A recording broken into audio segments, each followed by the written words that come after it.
Hello friends, मैं विनय निर्भीक। Friends, आपका एक बार फिर से हमारे चैनल पर स्वागत है।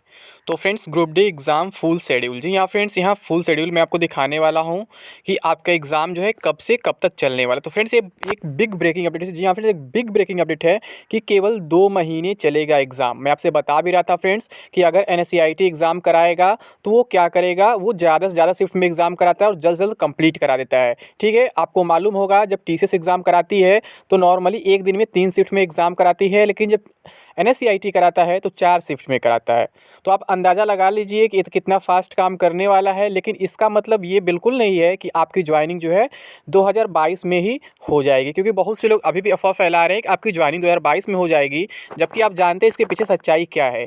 अगर मान लीजिए एग्ज़ाम होने से पहले कहीं रोक लग जाता है, कहीं कोई कोर्ट केस हो जाता है, कहीं कुछ हो जाता है, तो फिर आप क्या कर सकते हैं। और आप जान भी रहे सिचुएशन बहुत क्रिटिकल हो चुका है इस एग्ज़ाम को लेकर के, क्योंकि कैंडिडेट्स लगातार परेशान है कि ईसीए चेंज हो। ठीक है, और अगर ईसीए चेंज होगा तो आप समझ सकते हैं बहुत कुछ हो सकता है। और अगर ईसीए चेंज नहीं होता है तब भी क्या होगा, तब भी आप जान रहे हैं क्या होने वाला है। पेपर लीक हो जाते हैं इसमें। ठीक है, इसमें कोई डाउट नहीं है, लोग पैसा लेके पहले ही पेपर बेच देते हैं, जिससे बाद में मामला फंस सकता है, बाद में वैकेंसी कोर्ट में जा सकती है। यानी कहने का सेंस, ये लोग एग्जाम कराने का तो प्रयास कर रहे हैं, बट ज्वाइनिंग अभी नहीं देने वाले हैं, चाहे कुछ भी कर लीजिए आप लोग। ठीक है, ज्वाइनिंग जो है 2023 एंड के ही आसपास मिलेगा, जून जुलाई के बाद ही मिलेगा, जो मैं आपको बार बार बता रहा हूँ। उससे पहले कोई चांस नहीं है। तो अगर हम बात करें फुल शेड्यूल का, और 2 महीने एग्जाम चलेगा, कब से कब तक चलेगा, ठीक है, और क्या मतलब एग्ज़ाम पूरा कंप्लीट हो पाएगा या फिर बीच में ही रुक जाएगा। तो फ्रेंड्स, आपको मालूम होगा, मैं शुरू से कह रहा हूँ कि आपका एग्ज़ाम जो है मार्च वगैरह में नहीं होने वाला है। बहुत से लोग तमाम अफवाहें फैलाएं, कभी कोई बोला 18 मार्च, कभी कोई बोला 25 मार्च, कभी कोई बोला 23 फरवरी से ही हो जाएगा। मतलब बहुत सारी अफवाहें फैलाई गई। लेकिन मैं आपसे लगातार क्या कहता रहा फ्रेंड्स, कि आपका जो एग्ज़ाम है वो जून एंड या फिर जुलाई से स्टार्ट होगा। ठीक है, बिल्कुल वैसे ही फ्रेंड्स, जैसे कि मैं शुरू से बोल रहा था कि आपके जो दोनों एग्जाम्स हैं, चाहे एनटीपीसी सीबीटी 2 या फिर ग्रुप डी, वो पोस्टपोन हो जाएंगे। 14 फरवरी और 23 फरवरी से नहीं होंगे। मैं शुरू से लगातार कह रहा था, और जब नोटिस आया 14 फरवरी और 15 फरवरी से होगा एनटीपीसी सीबीटी 2, उस दिन मैं डायरेक्टली बोला फ्रेंड्स कि 15 फरवरी से भी आपका एग्जाम नहीं होगा। 100% डिसाइड हो चुका है। ये बस आपको गुमराह करने के लिए 15 फरवरी का डेट दिया गया है। अगर जिनको विश्वास नहीं है वो अभी भी जा करके मेरे कम्युनिटी टैब पर जाकर देख सकते हैं। साफ साफ लिखा हुआ है कि दोनों एग्जाम जो है इंटरनली पोस्टपोन हो चुके हैं। ठीक है, और उसके 1-2 दिन बाद आपको ऑफिशियल नोटिस भी देखने को मिल गया था। प्रोटेस्ट वगैरह बाद में स्टार्ट हुआ था, लेकिन कंफर्मेशन फ्रेंड्स पहले ही मिल गया था, आपको मालूम होगा। मैं आपको बहुत पहले ही बता दिया था, ये जानबूझकर केवल आपको परेशान किया जा रहा है, गुमराह किया जा रहा है, ताकि ये दिखाया जा सके, बाद में न्यूज़ बनाया जा सके कि हम प्रोटेस्ट की वजह से एग्जाम पोस्टपोन किए हैं। जबकि उनका मनसा था ही नहीं एग्जाम कराने का, मन था ही नहीं एग्जाम कराने का। वो किसी न किसी रीजन से आपका एग्जाम पोस्टपोन कर ही देते हैं, चाहे कोविड का रीजन दे देते या फिर इलेक्शन का रीजन। मैं बोल रहा था कोई भी रीजन दे सकते थे, तो वही हुआ फाइनली फ्रेंड्स। और ये लोग रीजन क्या दिए आपके प्रोटेस्ट का, कि आप लोग परेशान हैं, मतलब कि रिजल्ट से नाखुश है,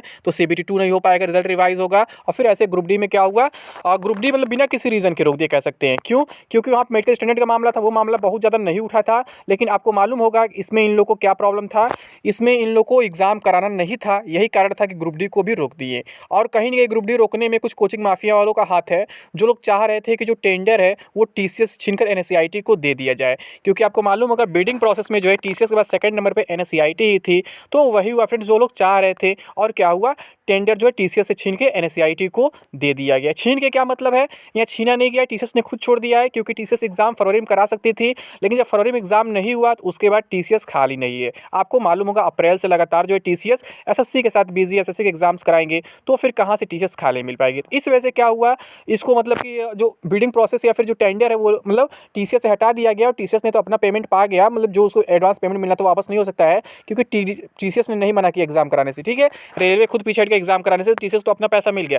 बट जो एनएससीआईटी है वो बीच में अब आ गया, जिसकी वजह से काफ़ी प्रॉब्लम्स आपको फेस करने पड़ रहे हैं। मन में काफ़ी डाउट हो रहे हैं, कट ऑफ कितना जाएगा, क्या होगा, सिलेक्शन हो पाएगा या नहीं हो पाएगा, मतलब प्रोसेस कैसा रहेगा, एग्जाम पैटर्न क्या रहेगा, क्वेश्चंस कैसे रहेंगे, बहुत सारे डाउट हैं। तो फ्रेंड्स, इसी वजह से आप लोग मतलब इसको हटाने का प्रयास कर रहे हैं, क्योंकि आप जान भी रहे हैं ये कितना खराब एजेंसी है, कई जगह बैन हो चुका है। ठीक है, ब्लैक लिस्टेड एजेंसी है, मुझे बार बार बताने की ज़रूरत नहीं है। तो फ्रेंड्स, आप लोग अगर अभी भी चाहें तो इसे रोक सकते हैं। हो सकता है कि एजेंसी जो है कैंसिल हो जाए, फिर इससे एग्ज़ाम ना हो, आप टीसीएस से एग्ज़ाम करवा सकते हैं या फिर किसी अदर एजेंसी से। बट एनएससीआईटी के बारे में आप जानते हैं कितनी करप्ट एजेंसी है, ठीक है। तो अगर हम बात करें शेड्यूल का फ्रेंड्स, तो शेड्यूल वही है जो मैं आपसे पहले से बोल रहा था कि आपका एग्ज़ाम जो है जून एंड या फिर जुलाई में स्टार्ट हो जाएगा, जो अगस्त तक चलने वाला है। तो यहाँ भी अभी भी यही कन्फर्मेशन मिल रहा है फ्रेंड्स कि जो आपका एग्ज़ाम है या तो डायरेक्टली जुलाई फर्स्ट वीक से स्टार्ट होकर अगस्त लास्ट वीक तक चले, या फिर आपका जो एग्ज़ाम है जून लास्ट वीक से स्टार्ट होकर आई थिंक 20 अगस्त तक चले। मतलब इसी के आसपास आपका एग्ज़ाम चलने वाला है। अगर उस बीच कोई रुकावट नहीं आता है, कोई कोर्ट केस वगैरह नहीं होता है, तो आसानी से ये एग्ज़ाम जो है कंप्लीट हो जाएगा ग्रुप डी का जो सीबीटी है, ठीक है। और सिंगल सीबीटी है तो सीबीटी 1 बोलने की ज़रूरत नहीं है, इसका सीबीटी कंप्लीट हो जाएगा। और जो सीबीटी 2 का जो डाउट चल रहा है फ्रेंड्स, तो मैं बता चुका हूँ, ऑलरेडी इंटरनली सॉल्व हो चुका है। इसमें कोई डाउट नहीं है अब आप लोग को। बस मेडिकल स्टैंडर्ड वाला भी कंफर्मेशन नहीं मिल पाया है कि मेडिकल स्टैंडर्ड को वापस किया गया है कि नहीं किया गया है। बट सीबीटी 2 जो है फ्रेंड्स फाइनली हटा दिया गया है, परेशान होने की ज़रूरत नहीं है।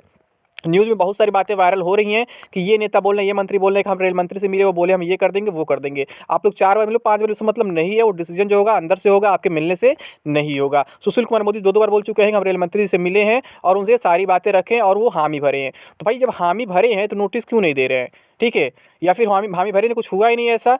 तो फ्रेंड्स ये नेताओं पे ध्यान न दे करके आप लोग केवल अपने प्रिपरेशन पर फोकस करो और आपकी जो डिमांड है उस पर फोकस करो, ठीक है। जो सेशन कंसर्न के डेट थे वो तो कल ओवर हो गए हैं। अब आपको क्या करना है, आपको दूसरे माध्यम से किसी भी तरीके से अपना काम करना, आप ईमेल वगैरह सेंड करना। मान लिंक तो कंसर्न बंद हो गया, लेकिन ईमेल तो हमेशा खुला रहेगा ना। तो ईमेल पे आप अपना डिटेल सेंड करिए, मतलब अपना प्रॉब्लम शेयर करिए, वहाँ पे अपना ग्रीवेंस वगैरह डालिए, बताइए कि ये एजेंसी सही नहीं, हम इसे एग्जाम नहीं दे सकते हैं, ये बहुत करप्ट एजेंसी है। और प्लस मेडिकल स्टैंडर्ड भी वापस करने की बात करिए। बताइए उनको कि जो पोस्ट है वो पहले भी वही था, अभी भी वही, जो पहले काम थे अब भी वही काम है, सब कुछ वही है। तो फिर मेडिकल स्टैंडर्ड क्यों अचानक बढ़ा दिया गया।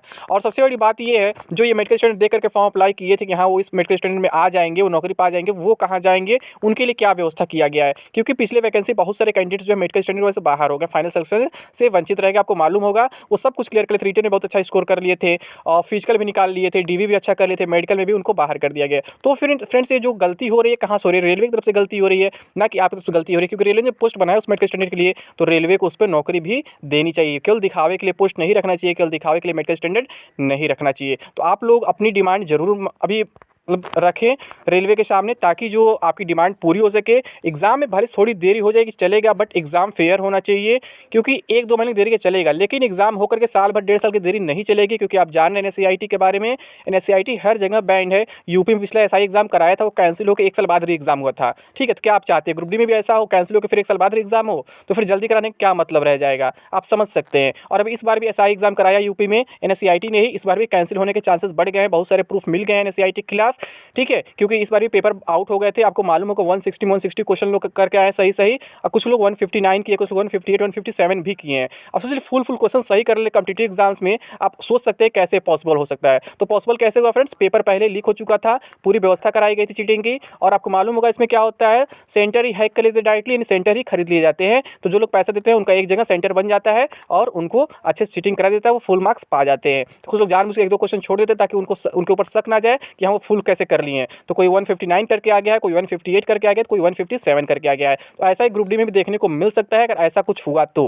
ठीक है। लेकिन आप लोग को ऐसा नहीं होने देना है, आप लोग को अपनी डिमांड खुद रखनी है, बतानी है कि हम एग्जाम इससे नहीं चाहते हैं, टीसीएस से चाहते हैं या फिर किसी अदर एजेंसी से चाहते हैं। क्योंकि आप जान रहे जब एनएससीआईटी एग्जाम कराएगी तो सिचुएशन ऐसा ही होने वाला है, और यही कारण है कि हर जगह इसे बैन कर दिया गया है, ठीक है। तो रेलवे को इसे हायर नहीं करना चाहिए, मैं तो आपसे यही कहूँगा। बाकी आप लोग की मर्जी, जैसा आप सोच सकते हैं वैसा सोचिए, ठीक है फ्रेंड्स। तो अभी के लिए बस इतना ही।